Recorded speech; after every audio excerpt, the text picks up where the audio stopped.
motocross rider cannot race without his dirt bike, but a good treasure hunter can hunt without the use of metal detector, only by the use of his knowledge and prowess in decoding treasure codes in signs. Alright, saying hello to all of my avid followers right here in the Philippines, Luzon, Visayas, and Mindanao, at sa ating mga ka-TH all over the world.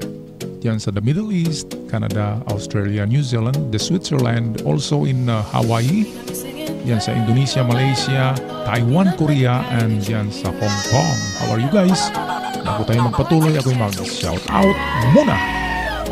Alright, so ako'y mag-shout out kina Raul Trangia, Dardsky Umali, Maria Data, Richard Gomez, John Michael Samurai. Also, shout out din kina Romel Hisolgon, Boyet Kaluwing, Eric Pristilio, Arlen Palera Santos, Turio Bulsao. At more shout out kina Efraim Berbania, Angelo Nuevo, William Torres, Ariel Yeri, Raymark Galendez.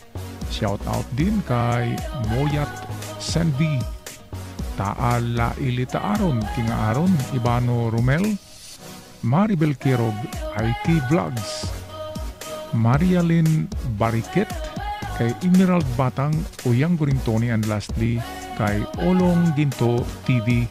At tayo na ngayon guys, magpatuloy sa ating analysis. Maraming salamat. Okay mga ka-TH, sit back and relax. Meron tayong tatalakayin ngayon na napakasimpleng itsura na marker. Ito ang square shaped rock na kung saan ay napakalaki nito at ito'y merong legit marker for Yamashita Treasures, itong nandito. At ano nga ba ang kahulugan ng square shaped rock na yan? Okay, ayon sa mga treasure marker symbols and meanings, ang square ay nangahulugan na treasure in the box, or there is a treasure on the spot, or treasure inside the rock. Ang ganyan. Kaya it means there is a treasure somewhere beside, in front, or at the back, or inside of this rock. Okay mga ka-TH, hindi nila pinupurma yan na hugis square kung walang kahulugan. At kung ang gumawa niyan ay mga GIA, tinatawag na Japanese Imperial Army, wala nang ibang kahulugan pa kundi there is a treasure somewhere else near that big square boulder. Okay, so atin ito i-close up. Parang may nakakita ako dito na litra.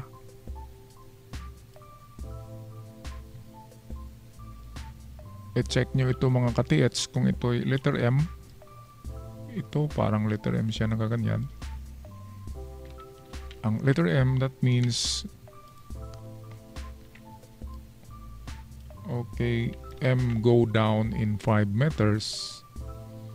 So saan ba diyan ang go down in 5 meters? Saan ba diyan ang pababa? Kung yan man ay letter M mga ka-TH. Pero kung hindi yan letter M, well, wag nyo nang pag-aksayahan ng panahon itong dito na maliit na parang M. Meron ngang nakatakip na itong bagging, kaya hindi natin yan maklaro. Okay, pero kung yan ay letter M, that means go down in 5 meters. Kung saan man yan ang pababa, itong side ng M dito ay mas mahaba yan kumpara sa side dito niya. Kaya ang tinuturo niya ay dito. Ito yata ang tinuturo niya, itong pangalawang sign. Ito yan. At ito naman ay nagaganyan yan. Merong maliit na guhit sa baba. Okay, at ang kanyang kahulugan ay dalawa ang posibleng kanyang tinuturo. It's either ang front na ito dito or dito siya sa mahaba niya. Kasi ang mahabang linya ng isang sign, ayun ang pinaka-importante na nagtuturo ng direksyon. Alright guys, so atin muna ito umpisan sa direksyon na ito. Hindi ito yung sinasabi na half arrow, ganyan. Parang ito ay hindi gaanong arrowhead siya. Nagaganyan lang. Okay, pagpalagay natin kasi doon sa mapa ang nilagay nila ay ganito na sign. Okay, so sa ganyan na sign, ayon sa mga Treasure Code books, automatic 4 meters yan na distance. Yan ang una natin na distansya papunta rito guys. Sundin natin yung mahaba na portion niya. So 4, sabihin na lang natin 4 to 5 kasi ang 5 meters ang magandang distansya dyan. Sabi nga ng letter M, go down in 5 meters. So dito muna tayo sa bandang east, sa kanan. So ito yung 4 to 5 meters distance. Hukay tayo dyan. At kung wala, ay kunin natin ang haba ng arrow na ito sa sukat niya in inches. At sa tingin ko, atin yan ikumpara dito sa mga dahon. Ang dahon ay 1 inch ito. So nasa 1, 2, 3, 4. Nasa 5 pa rin. 5 inches equals 5 meters. So tumama na tayo. Sa unang hukay pa lang natin, dito tumama na tayo. This is 5 meters.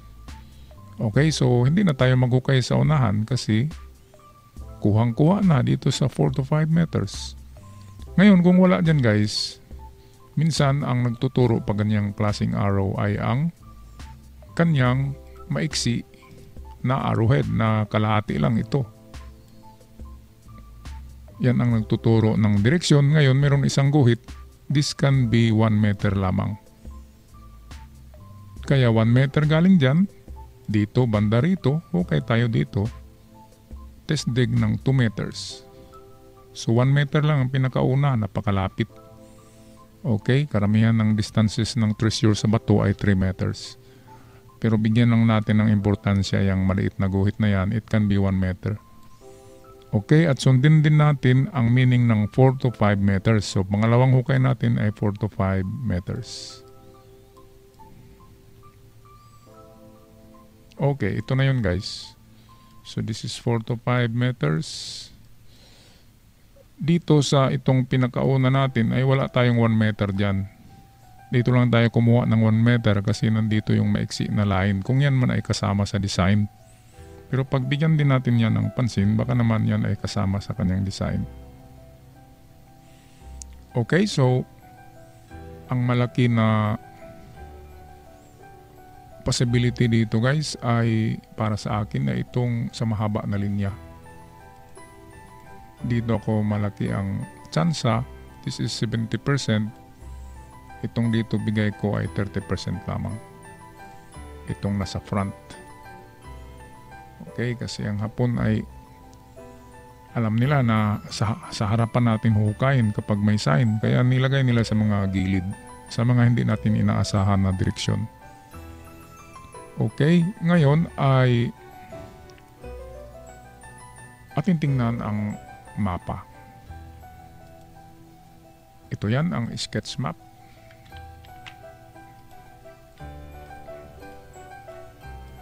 Okay, hindi makikita yung lapis ko. Tayo magpalit ng kulay. Ito, kita na to. Alright, so ito yung square rock, mga katiats, at dito yung 4 to 5 meters. So ito ang hukay natin sa 4 to 5 meters, and then sa harapan nito, dito banda sa tinuturo nitong maiksi na arrowhead, ang hukay natin dyan ay dalawa. Una yung 1 meter, pangalawa yung 4 to 5 meters. 1 meter tong nauna, malapit lang yan sa bato. Ngayon, malaki ang paniniwala ko na sa area lamang na ito makukuha ang item. Bakit? Kasi dito sa itaas ay meron siyang iba pang mga treasure marker. Ganyan kasi ang Hapon maglagay ng mga marker. Ikakalat yan nila sa bundok. Para pag makita nila ang isang marker, alam nila kung ano ang kasunod noon. Nakanumero kasi yan sa kanilang mapa na yun ang unahin, and then alam na nila kung saan sila pupunta. Kasi may dala-dala silang mapa. Okay, itong hole dito, kung yan ay malaki, nagsasabi siya na there is a treasure in the spot. So ang treasure, nandyan lang sa malapit. Ang left foot naman, kung ito'y nakaharap ang left foot doon, okay, so check nyo guys ang distansya na dito lang tayo sa pinaka maganda na distance sa foot. 7 to 9 meters. Estimate ko ay dito yan. At sa harapan mismo yan ng hole na nagsasabi na treasure on the spot. Kaya pwede rin kayo dito magukay. Baka dalawang giveaway ang nandyan. Okay, pero itong sign dito, ang tinuturo nito ay ito. Ang tinuturo niya ay itong ating dinicode na symbol. Sabi niya, dalawang hakbang, 2 meters. Ganyan kasi yan na pagkasulat. Sabi niya ay, oops, liko ka dyan. And then 2 meters ka, dalawang tuldok. Kaya kung ito'y mangyari na 2 meters or minsan ang dot ay 5, at kung mangyari na 10 meters ang distansya ng bato na square galing sa sign na ito, ay automatic na nandito talaga sa kanya ang item. At kung 2 meters ang ibig sabihin ng dalawang dot, so ang treasure ay nasa banda rito. At yan ay tinuturo ng islant, gaganyan yan, ang islant nitong arrowhead. Ang paniniwala ko dito guys sa itong banda rito ay maliit lang ang chance ko dyan. Bibigyan ko lang ito ng 30%. While itong grupo dito ng mga symbols, this is 70%. Mas malaki. At paniniwala ko ay nandito ito ang number 1 ko na analyze dyan na nandiyan ang item sa 4 to 5 going east. At pangalawa dito ay itong 4 to 5 meters, ito 1 at ito ang 4 to 5 meters kung saan ito ang binigay na direksyon ng itong arrowhead na maliit na half, ito na linya. Ito nga dito guys. Okay, at dahil itong portion dito yan ay pwede rin dyan, ito ang pang-tatlo natin. Pangatlong digging hole. Ito guys, pangatlo yan. Kung saan itong L, itong naka-angle, naka-eskwala ay dito yan nagtuturo. Itong tinuturo niya, sabi niya, it's either 2 meters or 10 meters. Kung 10 meters, ang equivalent ng dalawang dot, ito ang tinuturo niya. Pero kung 2 meters lang, ito ang tinuturo niya. Okay, nakikita nyo ba guys yung lapis ko? Lakihan natin. Ang mga digging spot ay lagyan natin ng pula. Ito. Ito. At saka ito ang number 1. At panghuli na lang itong dito guys. Yan ay panghuli na lang na gagawin ninyo. So sa treasure site na yan, merong 4 na test dig. Ngayon balikan natin ang rectangular, make that cubic rock o itong square rock. Ang last resort na gawin sa bato na ito guys ay, of course, huwag niyong kalimutan bumili ng maliit na maso lamang. Yan ay mga nasa 300 pesos. Sledgehammer na maliit, huwag yung mabigat. Itong maliit lang. Pukpukin nyo ang buong side nito, ang lahat ng side. Pukpukin nyo yan guys. At kapag may tunog yan na hollow, pwedeng treasure inside the rock. Okay, kasi ang cube ay nag-symbolize siya ng box. Ganyan kasi yan ang itsura niya sa 3 dimension, sa 3D. Siya ay box. Ano nga ba ang kahulugan ng box? Ang box ay lalagyan. So kung box itong bato, merong nilagay sa loob. Ganyan sila mag-analyze yung kahit nga yung hugis itlog na bato, merong laman sa loob. Kasi itlog nga, merong laman na sisiw. Ang sisiw ay nag-symbolize ng precious cargo ng itlog. Okay, so yan lang ang aking analysis sa inyong treasure marker mga katiyats at sa inyong treasure site. Ako'y magpaalam na. May the fortune be with you all and put your trust in the Lord. Ciao for now.